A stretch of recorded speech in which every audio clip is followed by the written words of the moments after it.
สวัสดีครับพี่น้องอยู่ทั้งฝั่งไทยแล้วก็ฝั่งลาวเนาะมื้อนี้ถือว่าเป็นวันที่16เดือน6 2026พี่น้องบ่าวไส้สิมาเบ้าเนาะพี่น้องเนาะเรื่องคนที่ว่าติดถ้ำออกมาไล่ทั้ง5คนหนึ่งในนั้นก็มีเฒ่ามืดเนาะพี่น้องเนาะเฒ่ามืดเพิ่นก็ไล่มาฮอดปัจจุบันนี้ที่ว่าเพิ่นออกมาจากถ้ำก็ถือว่าสิก้าวเข้า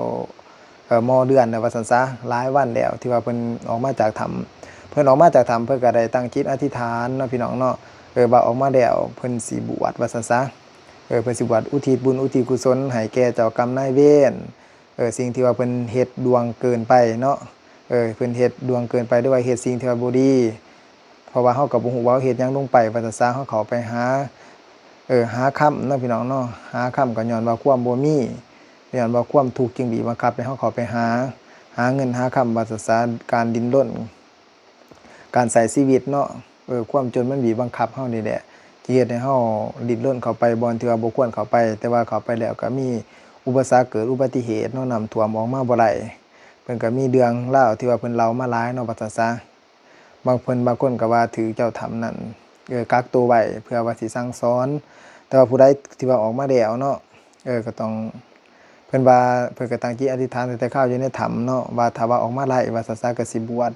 อุทิศบุญอุทิศกุศลให้แก่เจ้าถ้ำเนาะที่ว่าเว้าง่ายๆซะผีที่ว่ารักษาอยู่ถ้ำเนาะพี่น้องเนาะที่ว่ารักษาอยู่ถ้ำอุทิศบุญให้แก่เขาบ่ให้มีกรรมมีเวรต่อกันถ้ามื้อเพิ่นก็ได้เฮ็ดเนาะสมดังปรารถนาสมดังใจที่เพิ่นเว้าไว้ความตั้งใจของเพิ่นเนาะเพิ่นก็ได้เฮ็ดเพิ่นก็ได้บวชแล้วถือว่าปัจจุบันนี้เนาะพี่น้องเพิ่นก็ได้เป็นจั่วมืดเนาะจั่วมืดหรือว่าจั่วผู้ผามืดเนาะพี่น้องเนาะเอาเต็มน้ำเต็มยศเลยซะเพราะว่าคุณเกียงกาจเพิ่นมาเพิ่นก็ได้พา จั่วมืดเนาะที่ว่าถามบ่ทันซิกเพิ่นบ่ทันบวชเนาะพี่น้องตอนที่เพิ่นบ่ทันบวชว่าใส่ก็เอิ้นเฒ่ามืดเนาะแต่ปัจจุบันนี้เพิ่นก็เป็นจั่วแล้วเนาะเป็นจั่วเพิ่นบวชในพระศาสนาอยู่ในห่มผ้ากาสาวพัสว่าซั่นซะเพิ่นก็ได้บวชเป็นที่เรียบร้อยแล้วเฮาก็เอิ้นเพิ่นจั่วมืดการบวชเนาะพี่น้องเนาะถึงว่าสิบวชสิล้นหรือว่าบ่ล้นก็ตามเพราะว่าบ่าวไส้ก็เคยบวชเนาะพี่น้องเนาะเคยบวชมาก่อน บวชล้นถ้าว่าเฮาบ่ประพฤติปฏิบัติมันก็บ่มีความหมายอิหยังเพิ่นว่าคือลางที่พ่อแม่ครูอาจารย์เพิ่นเทศน์เนาะการที่ว่าบวชมื้อหนึ่งหรือว่า7มื้อ5มื้อเดือนหนึ่งจังซี้ถ้าว่าเฮาบวชแล้วเฮาประพฤติปฏิบัติในธรรมวินัยเอ่อสวดมนต์ไหว้พระนั่งเจริญสมาธิภาวนาว่าซั่นซะเพียงแต่มื้อหนึ่งยังประเสริฐกว่าเฮาบวชเป็น4-5ปีหรือว่าเป็น100ปีว่าซั่นซะคือกันกับเพิ่นว่าคนที่ว่าสร้างคุณงามความดีแม้สิอยู่ในมื้อหนึ่งก็มีค่ากว่าคนที่ว่าอยู่เป็น100ปีแต่บ่สร้างคุณงามความดีอิหยังเลยนี่ถือว่าจงมื้อเพิ่นก็ได้เฮ็ดเพิ่นก็ได้ทำเนาะตามที่ว่าเพิ่นได้เว้าเอาไว้เพิ่นตั้งใจตั้งความปรารถนาไว้ว่าออกมาสิบวชเนาะสำหรับบ่าวไส้ว่าเชื่อว่าเพิ่นยอมเบิดเคราะห์เบิดเข็ญเนาะพี่น้องเนาะเบิดแน่เนาะสำหรับบ่าวไส้เพราะว่าถ้าว่าเฮาได้บวชแล้วเนาะผ้ากาสายะก็คือห่มผ้ากาสาวพัสของพระพุทธเจ้า เพราะพระพุทธเจ้าบ่มีสิ่งอื่นใดเนาะที่ว่าสิเปรียบเทียบบารมีเพิ่นได้ผู้ใดที่ว่าเข้ามาในห่มนี่แล้วพี่น้องเอ้ยห่มโพธิ์ศรีนี่แล้วย่อมห่มเย็นเบิดทุกคนเนาะผู้ใดที่ว่ามีโรคภัยบ่เนาะพี่น้องเนาะโรคภัยหรือว่าสิ่งใดก็ตามที่มันบ่สบายจิตสบายใจของเฮานะถ้าว่าได้มาบวชแล้วมาฝึกจิตฝึกใจมีความร่มเย็นเป็นสุขชีวิตเฮาก็สิเป็นสุขพี่น้องเอ้ยสำหรับบ่าวไส้คือเนาะในพุทธศาสนา เป็นดอกเมื่อเวลาเฮามีความทุกข์ใจเฮามักสิเข้าไปวัดแม่นบ่ล่ะแต่ว่าเฮามีความสุขบัดหันไปทางอื่นผู้ใดหันเข้าบ่อนที่ว่ามันมีแสงสีบางคนหั่นน่ะแต่ว่าตอนที่มีความทุกข์บัดเข้าวัดเป็นหยังตอนที่ว่าเฮาอยู่ดีมีแรงเป็นหยังเฮาคือบ่สร้างคุณงามความดีสำหรับบ่าวไส้ขึ้นนะตอนที่ว่าเฮากำลังมีงานมีแรงอยู่เฮาเฝ้าคนกวยเฮาซ้ำเฮามีโอกาสบางครั้งก็ถือว่าเคราะห์เข็ญเอ็นให้เฮ็ดให้เฮาสร้างบุญก็มีนะพี่น้องเนาะบังคับให้เฮาเข้าไปสร้างคุณงามความดีบางคนก็เจ็บป่วยไข้จึงเข้าวัดว่าซั่นซะแต่ว่าบ่เป็นหยังเนาะเข้าตอนเฒ่าก็บ่เป็นหยังหรือว่าเข้าตอนเจ็บป่วยก็บ่เป็นหยังเนาะการสร้างความงามความดีก็บ่สายนะบ่ถ้าเฮาคิดที่ว่าสิเฮ็ดสิสร้างก็คือหลังเฒ่ามืดเนาะเพิ่นออกมาจากถ้ำแล้วถือว่าเป็นคนใหม่ถือว่าเพิ่นได้บวชแล้วนี่ก็สำคัญก็ได้เกิดใหม่เด้อพี่น้องเกิดใหม่ก็คือได้เป็นลูกศิษย์หรือว่าได้เป็นลูกของพระศาสนาก็คือเป็นนอแนงของ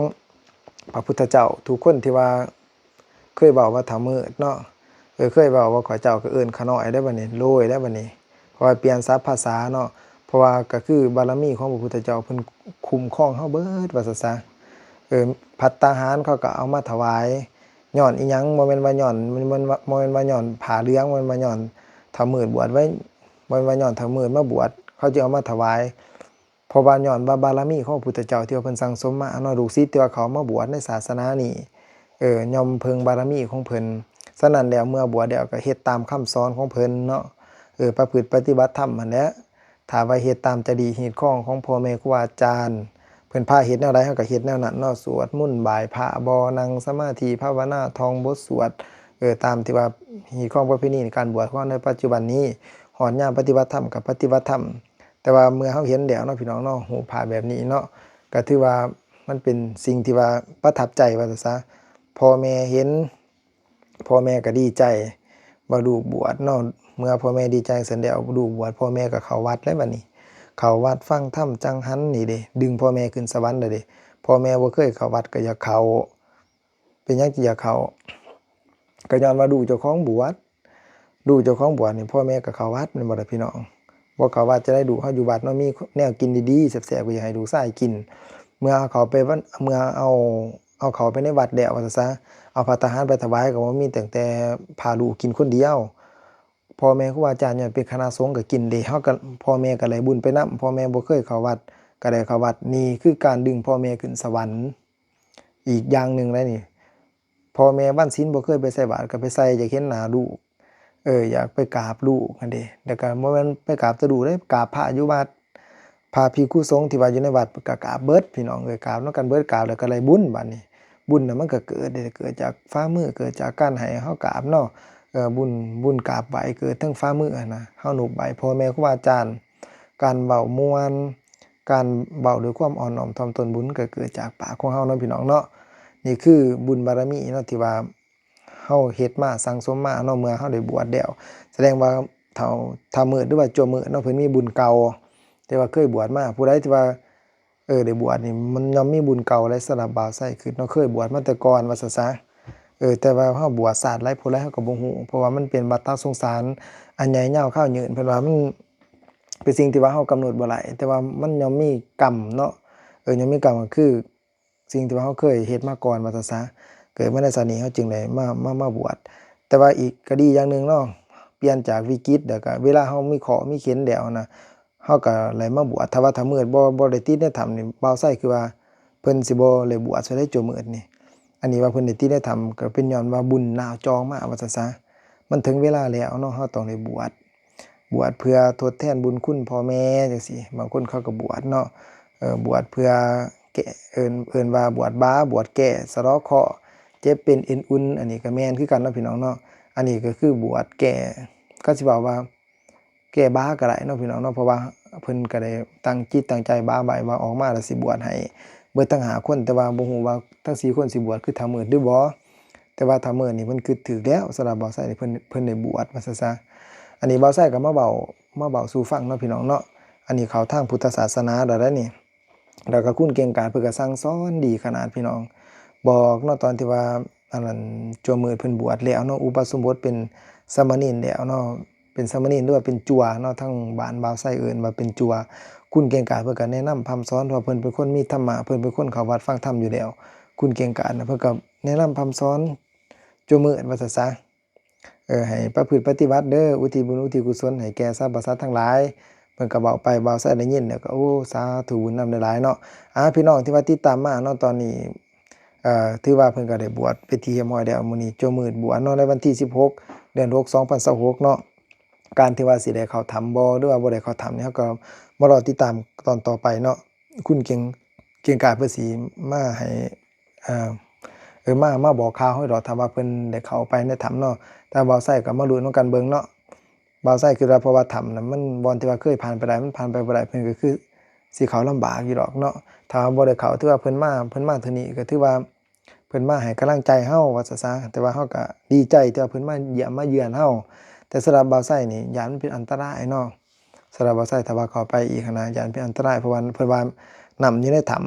ำตามที่บ่าวไส้ฟังข่าวเพิ่นเว้าเนาะน้ำที่ว่าอยู่ในถ้ำมันหลายเนาะพี่น้องเนาะปริมาณน้ำแฮ่งหลายขึ้นกว่าเก่าบางที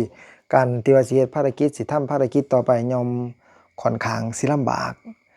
อีดีว่าซะบ่แม่นลำบากซื่อหนึงเลยพี่น้องลำบากแฮงแต่ว่าถือว่า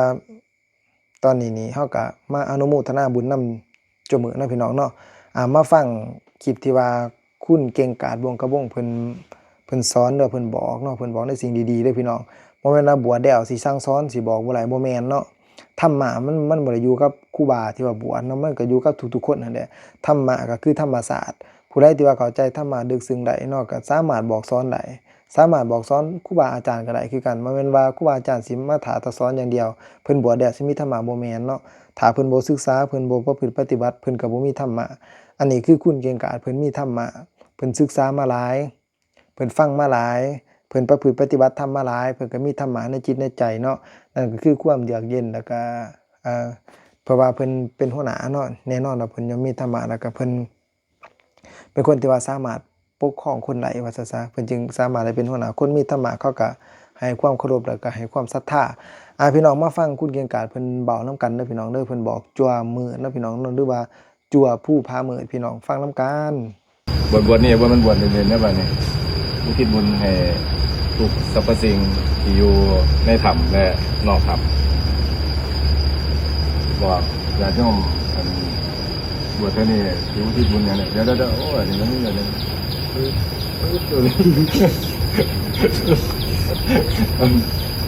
เจ้าไม่สอนหน่อยกวนหน่อยว่าเอาบอกญาติโยมบวชนี่อุทิศบุญให้ไปนะก็ตั้งใจเอาวะอย่ามาก้องกันเลยแผ่เมตตาเนาะแล้วก็สิ่งที่เคยกระทำผิดขออโหสิกรรมว่าสิว่าด้วยว่าจะหรือใจตามเอาสิ่งปล่อยทุกอย่างสิ่งที่เป็นอดีตเราสิน้ำแต่ปัจจุบันชีวิตดีที่สุดช่วยเหลือสังคมแผ่เมตตาธรรมะแผ่ธรรมะทั้งหลายที่สุดอนุโมทนาบุญเด้ออย่าลืมอุทิศบุญกุศลให้ทีมกู้เบนวิเตอร์มิโกแล้วก็คณะทำงานทั้งหมดเนาะนั่นแหละก็เป็นอานิสงส์เป็นกุศลผลบุญของกันอยู่วัดได้แบบนี้ตื่นแต่เช้าบิณฑบาตบวชอาวาสวิหารลานตะเจดีย์ทำงานศาสตร์ปฏิบัติเอาเด้อบ๊ายบายแบบนี้ลืมถอดสลิปถอดก็ได้ถอดออกต้องถอดออกแล้วก็ว่าแน่นะอย่าให้น้ำเลย